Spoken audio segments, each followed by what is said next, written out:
تو بارہ اس نے دیکھا کہ بھی اس طرح کا کعبہ میں وہاں بناؤں گا، پہلے اس کے ذہن میں آیا اس کو ڈھا دوں گا، اس کے ذہن میں خیال آیا، اس نے اس کا اظہار نہیں کیا، اور وہ بیمار ہو گیا بہت سخت طبا۔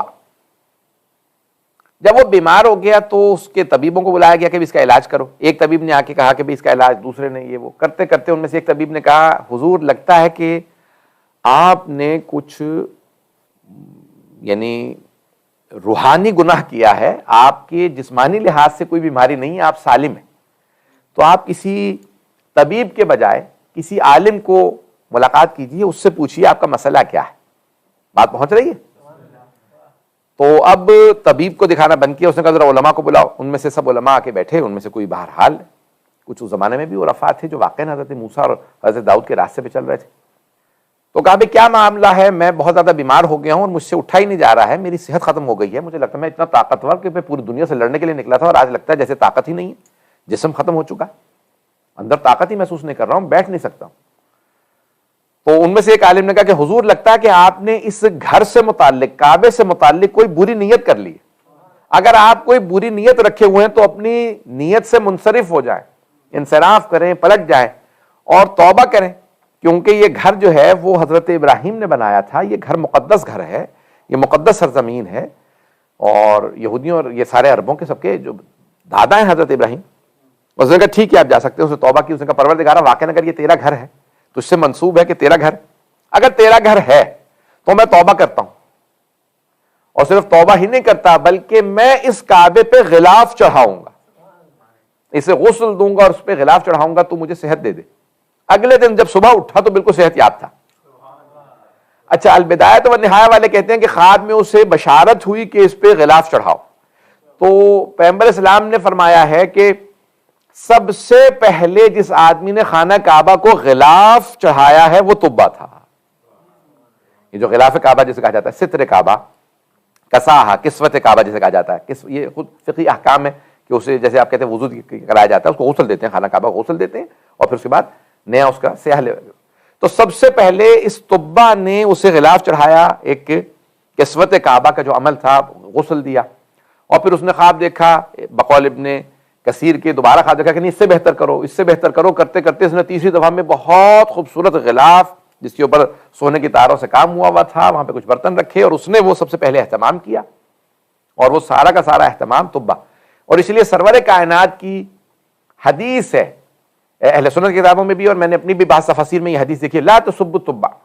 کہ سرور کائنات نے کہا کبھی طبا کو گالی نہ بکنا، لأنہ اول من کسل کعبہ، کیونکہ وہ آدمی وہ تھا جس نے سب سے پہلے کعبہ پہ، خانہ کعبہ پہ غلاف چڑھایا۔ بات پہنچ رہی ہے نا حضرات؟ اور دوسرے مقام پہ ہے کہ لأنہ آمن بی، کیونکہ وہ یا اسلمہ، اور وہ سب سے پہلا وہ یعنی وہ آدمی ہے جو میرے آنے سے پہلے، اس دنیا میں آنے سے پہلے مجھ پہ ایمان لے آیا تھا۔ بہرحال اب ایمان کیسے کہ بھائی بہرحال اس نے غلاف چڑھایا، اس کے بعد یہاں سے چلا تو یثرب تک پہنچا، اس زمانے میں اس کا نام یثرب تھا، مدینہ نہیں ابھی ہوا تھا۔ مدینے پہنچا، مدینے میں آنے کے بعد اس نے جو بنی نذیر تھے، بہرحال بنی قریظہ کے ساتھ ایک گفتگو ہوئی کہ یہودیوں سے ہمارا معاہدہ تھا، یہاں پہ جنگ ہو رہی ہے تو میں اس شہر کو خراب کر دوں گا، ڈھا دوں گا، اور یہ جتنے بھی یہاں پہ کفار ہیں ان سب کو مار دوں گا۔ تو ایک مرتبہ کچھ یہودی علماء آئے اور آنے کے بعد کہا کہ خبردار اس شہر کو خراب نہ کیجیے گا، کیونکہ ہماری کتابوں میں ہے وہ جو آخری نبی آئیں گے وہ ہجرت کر کے یہیں پہ تشریف لائیں گے۔ کہ اچھا ہماری کتابوں میں ان دو اس کی حبر سے، دو یہودی علماء سے، ریبائز سے اس کی گفتگو ہوئی، اور تفصیلی گفتگو کے بعد ان سب نے سارا کا سارا بتایا کہ ہاں ایک آخری نبی، ان کے علم سے بہت متاثر ہوا طبا، کبھی واقعاً بہت قابل ہیں، دونوں بہت جانتے ہیں۔ ان سے متاثر ہونے کے بعد اس نے فیصلہ کیا، اس نے کہا ٹھیک ہے، کیا نام ہوگا اس آخری نبی کا؟ کیا نام ان کا احمد ہوگا، کیونکہ یجدونہم عندہم فی التوراۃ والانجیل، قرآن میں لکھا ہے کہ وہ توریت و انجیل میں جب ان کو تلاش کریں گے تو ان کا نام احمد پائیں گے، اسمہ احمد، کہ ان کا نام جو ہے وہاں پہ احمد، یجدونہم مکتوبا عندہم فی التوراۃ والانجیل، توریت اور انجیل میں ان کا نام مکتوب پائیں گے، لکھا ہوا پائیں گے، اور نام احمد ہے۔ تو اس نے اس وقت طبا نے کہا کہ ٹھیک ہے، میں اس آخری نبی پہ ایمان لے کے آتا ہوں اور گواہی دیتا ہوں کہ جس اللہ نے انہیں مبعوث کرنا ہے وہ اللہ بھی اللہ ہے اور وہ نبی بھی رسول ہے۔ اور کچھ اشعار لکھے کہ میں ایمان لاتا ہوں احمد پہ جو پوری کائنات کا بنانے والا اللہ ہے، اس کے بھیجے ہوئے رسول ہیں، یہ اشعار لکھے، اور پھر ایک کے قبیلے سے کہا کہ بھئی آپ لوگ یہاں رک جائیں، کچھ جو اپنے 6000 علماء تھے ان میں سے کہا کہ آپ لوگ کچھ یہاں رک جائیں، یہودیوں سے کہا تمہارے ساری رہائش کا خرچہ میں دے کے جا رہا ہوں، اور میرے مکان بنوا دو، وہ جو آخری نبی آئیں گے ان سے کہنا کہ طبہ آپ پہ ایمان لے کے آیا تھا، یہ مکان بنوا کے گیا تھا، اگر ہو سکے تو میرے بنائے ہوئے اس مکان میں آپ تشریف رکھیں، اس مکان میں سکونت اختیار کریں۔ تو اس نے ایک مکان بنوا دیا۔ اب وہ نسلاً بعد نسلن یہودیوں سے وہ اشعار منتقل ہوتے رہے، وہ آتے رہے، اور پھر ایک مرتبہ بہرحال طبہ گیا، جنگ وغیرہ کی، پھر واپس مکے سے ہوتا ہوا واپس چلا گیا یمن، وہیں انتقال ہوا۔ پھر بہرحال اب سرور کائنات نے تاریخ ان کے حجاز کی پیش کر رہا ہوں، سرور کائنات نے ہجرت کی، اور جب ہجرت کی، اب میں نے ساری تاریخ چھوڑ دی ہے کیونکہ طبہ کی تاریخ بہت تفصیلی ہے کہ وہ کہاں کہاں گئے، دنیا بھر کا سفر کیا، اور پھر میں ابھی جو دیکھ رہا تھا اور پہلے بھی میں نے پڑھی ہے، واقعات کچھ پڑھے ہیں تو تفصیلی ہیں، کافی زیادہ تاریخ ہے۔ تو طبہ نے بہرحال یہ دنیا جو ہے فتح کرنے کا پورا عمل تو کسی کے نے بھی انجام نہیں دیا، لیکن کافی آگے تک وہ جنگ کرتے ہوئے گئے، کافی دنیا فتح کی، اس کے بعد پھر فیصلہ کیا میں یمن واپس جاؤں گا، وہیں انتقال ہوا، اور ان کا پھر پورا شجرہ لکھا بنی نذیر کا، یہ بہرحال